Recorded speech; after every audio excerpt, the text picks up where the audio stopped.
যারা আমাদের রেমিটেন্স যোদ্ধা রয়েছে বিশ্বের বিভিন্ন প্রান্তে, যারা প্রবাসী রয়েছে, আমাদের এই ছাত্র জনতার অংশগ্রহণে সফল গণঅভ্যুত্থানটির ক্ষেত্রে রেমিটেন্স যোদ্ধাদের বিশেষ অবদান রয়েছে। আমরা দেখেছি রেমিটেন্স যোদ্ধারা আমাদের সমন্বয়কদেরকে যখন বিভিন্ন আইনশৃঙ্খলা রক্ষাকারী বাহিনী ধরে নিয়ে যায়, তখন তারা স্বপ্রণোদিতভাবে রেমিটেন্স শাটডাউন কর্মসূচি পালন করে, যেটি ছাত্র জনতার, ছাত্র নাগরিকের অংশগ্রহণে গণঅভ্যুত্থানটি সফল করার ক্ষেত্রে বিশেষ ভূমিকা পালন করে। এই কয়েকদিনে আমরা দেখেছি যে বিভিন্ন প্রবাসী বা রেমিটেন্স যোদ্ধা আমাদের সাথে বিভিন্নভাবে যোগাযোগ করতে চেষ্টা করেছে এবং তারা তাদের বিভিন্ন দাবি আমাদের কাছে পৌঁছাতে চেষ্টা করেছে।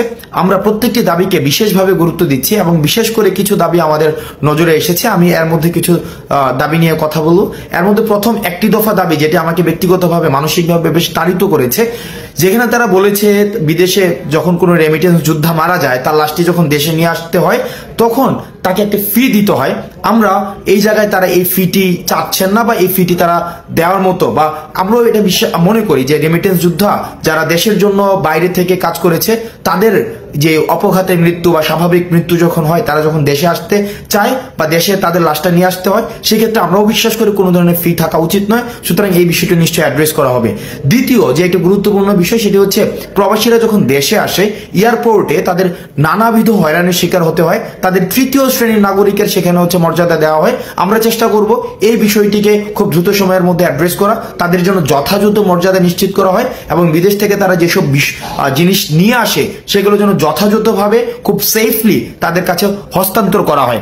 আরেকটি বিষয় রয়েছে, সেখানে তারা বলেছেন যে যতদিন পর্যন্ত তারা বিদেশে থাকেন ততদিন পর্যন্ত তাদের যেই সন্তান রয়েছে দেশে, তাদেরকে বিশেষভাবে তাদের যেন তত্ত্বাবধান করা হয়, সেই বিষয়টিকে আমরা অ্যাড্রেস করার চেষ্টা করব।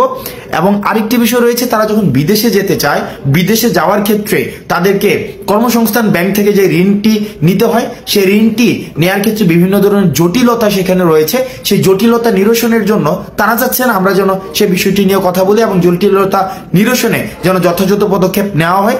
সেই বিষয়টি নিয়েও আমরা বৈষম্য বিরোধী ছাত্র আন্দোলন, এই অন্তর্বর্তীকালীন যে সরকারটি গঠিত হয়েছে, সেখানে আমরা বিশেষভাবে সেই বিষয়গুলো আমরা অ্যাড্রেস করব।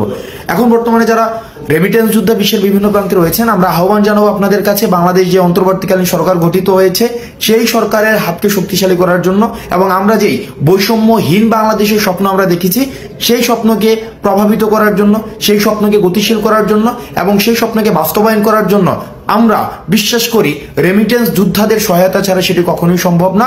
আপনারা রেমিটেন্স যোদ্ধারা যারা বাংলাদেশকে ধারণ করেন, বাংলাদেশকে বিশ্বাস করেন, যারা বাংলাদেশের এই যে অগ্রযাত্রাকে এগিয়ে নেওয়ার ক্ষেত্রে বিশেষ ভূমিকা পালন করছেন, আপনারা আবার আগের মতো যেভাবে রেমিটেন্স সরবরাহ নিশ্চিত করার মধ্য দিয়ে বাংলাদেশকে স্বনির্ভর করেছেন, সেভাবেই আবার রেমিটেন্স সরবরাহ আপনারা নিশ্চিত করবেন। আমরা এই অন্তর্বর্তীকালীন সরকারে আমাদের ছাত্র প্রতিনিধি যারা রয়েছেন, তাদের অংশগ্রহণের মধ্য দিয়ে আপনাদের না বলা কথাগুলোকে আমরা তাদের কাছে পৌঁছে দিব এবং আমরা প্রতিশ্রুতি দিচ্ছি আপনাদের এতদিন পর্যন্ত যেসব দাবিগুলো বাস্তবায়ন হয়নি, সেই সব দাবিগুলো বাস্তবায়নের ক্ষেত্রে আমরা স্পোকসম্যান হিসাবে কাজ করব। আপনারা বিশ্বের যে প্রান্তে থেকে বাংলাদেশকে প্রতিনিধিত্ব করছেন, আপনাদের সবাইকে সালাম জানাচ্ছি। সালাম আলাইকুম।